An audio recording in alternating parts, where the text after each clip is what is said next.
ఈ యవనస్తుల కొరకు కార్చావు నాయన ఆ విలువైన రక్తాన్ని.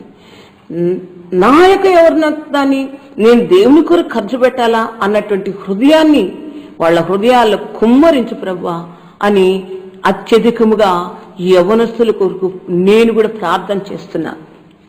నా జీవితంలో కూడా చూసినట్లయితే చిన్న వయసులోనే నేను ప్రభువుని గురించి చాలా భక్తిగా జీవించేదాన్ని.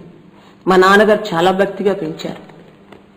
అయితే 13వ సంవత్సరంలో ప్రార్థించుకుంటూ ఉన్నప్పుడు మొట్టమొదటిగా ఆ ప్రభువును సిలువలో చూశాను. ఆయన రక్తం కారుతుంది. నేను అలాగ చూచి ప్రభువా అన్నప్పుడు ఆయన చెప్తున్నారు, బిడ్డ నీ కొరకే ఈ రక్తం అని, నీ కొరకే ఈ రక్తాన్ని కారుస్తున్నాను. వెంటనే నాకేం తెలియదు అప్పుడు 13 సంవత్సరాలు, ప్రభువా నా కొరకు నీవు రక్తం కారిస్తే నీ కొరకే నేను జీవిస్తానని ఒక తీర్మానం చేస్తున్నాను. ఆ దినమున దేవుని నామానికి మహిమ కలుగునుగాక.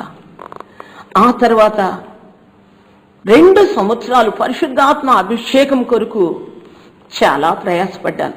ప్రభువా ఆత్మ లేనివాడు నావాడు కాదన్నారు కదా, అందువల్ల తప్పకుండా నేను పరిశుద్ధాత్మను పొందుకోవాలి, నాకు పరిశుద్ధాత్మను అనుగ్రహించని 2 సంవత్సరాలుగా నేను ప్రార్థన చేశాను.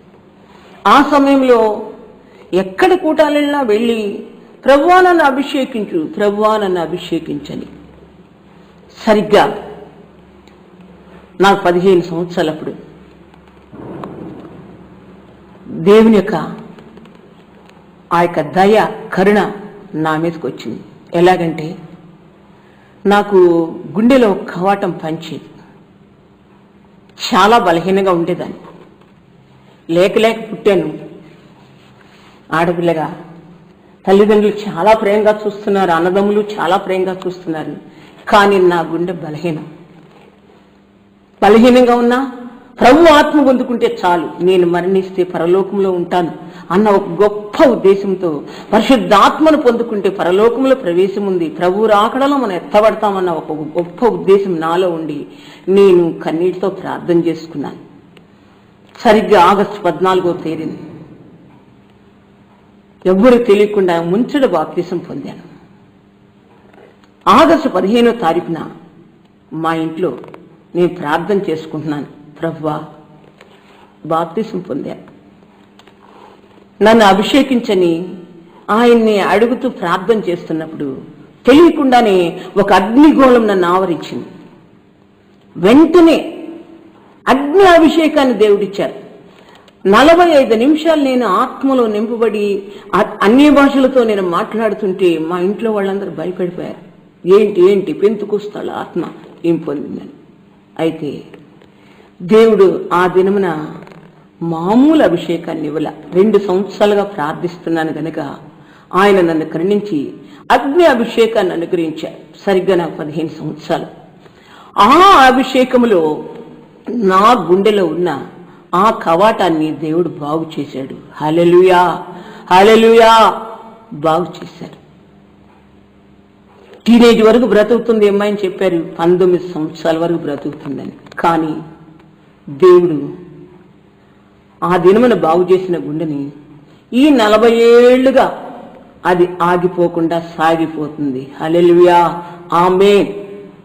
సరిగ్గా 19వ సంవత్సరంలో నేను దేవుని ఇంట్లో అడుగు పెట్టాను.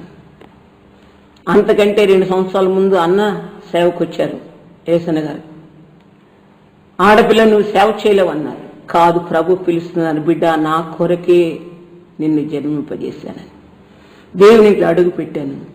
ఆ జబ్బు గుండెను దేవుడు బాగు చేసి యవ్వన కాలంలో ఆయన కొరకు ఆయన ఇంట్లో అడుగుపెట్టి ఈ 40 ఏళ్లుగా ఆ యేసయ్య పొలంలో పనిచేయడానికి దేవుడు కృపను అనుగ్రహించాను. ఎంతైనా ఆయన నమ్మదగిన దేవుడు. యవ్వన బిడ్డ, నన్ను బాగు చేసిన దేవుడు అభిషేకంలో నిన్ను బాగు చేస్తాడు.